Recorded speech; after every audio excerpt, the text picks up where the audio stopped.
गंगा पुत्र गंगा पुत्र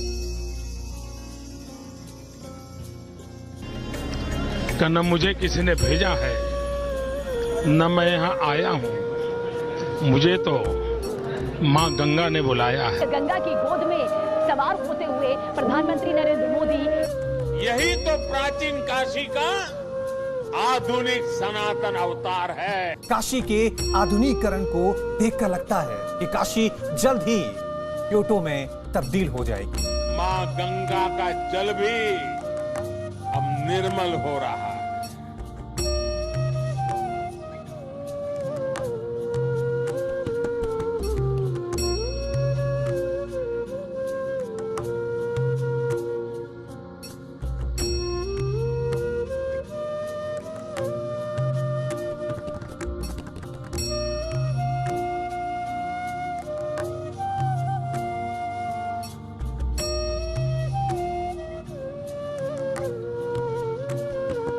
उस समय फिर वो उपवास इस आधार पर खुला कि लोगों ने आश्वासन दिया कि अगर ये भारतीय जनता पार्टी की सरकार आएगी और मोदी जी प्रधानमंत्री बनेंगे तो उनकी भी गंगा जी में श्रद्धा है।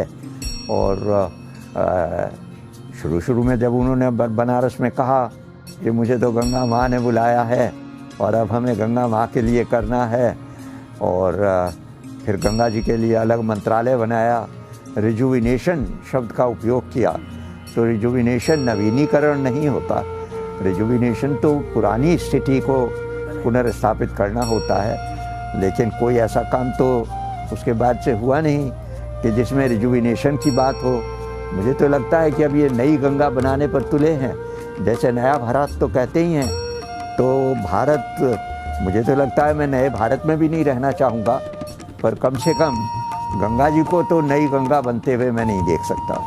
और मुझे लगा कभी उसको जलमार्ग संख्या 1 कहा जाता है, तो मेरी माँ कोई जलमार्ग कहलाने की हकदार थोड़ी ही है।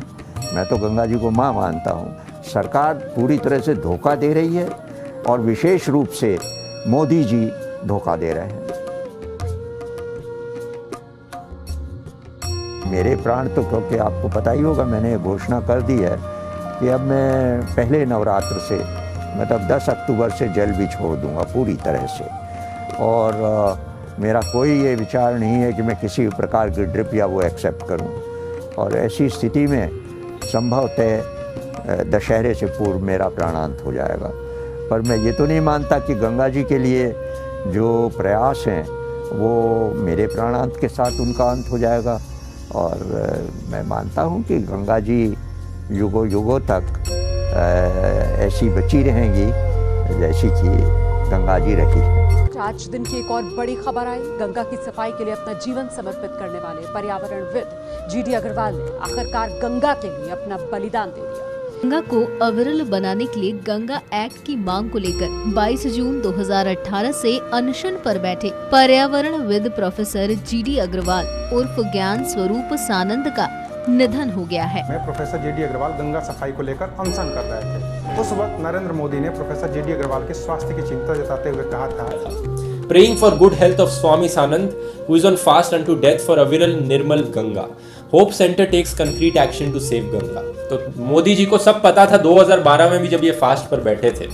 ऐसा हो ही नहीं सकता कि मोदी जी को अब पता ही ना हो 2018 में ये फास्ट पर बैठने जा रहे हैं। उसके बावजूद भी कोई चिट्ठी का जवाब नहीं आया। IIT का एक प्रोफेसर जिसे बेस्ट टीचर का अवार्ड मिला, जिसने विदेश में पढ़ाई की और देश में आकर गंगा की सफाई के लिए जुट गया, जिसने नौकरी के बाद संन्यास ले लिया और अपना पूरा जीवन गंगा को समर्पित कर दिया, जिसने मनमोहन सरकार को झुकने पर मजबूर कर दिया, लेकिन उसके आगे मोदी सरकार नहीं झुकी और उसकी मौत हो गई। अब गंगा कब साफ होगी ये तो नहीं पता, लेकिन गंगा की सफाई को लेकर अपना पूरा जीवन कुर्बान करने वाले एक सच्चे गंगा पुत्र की, एक सच्चे पर्यावरणविद को देश ने खो दिया है।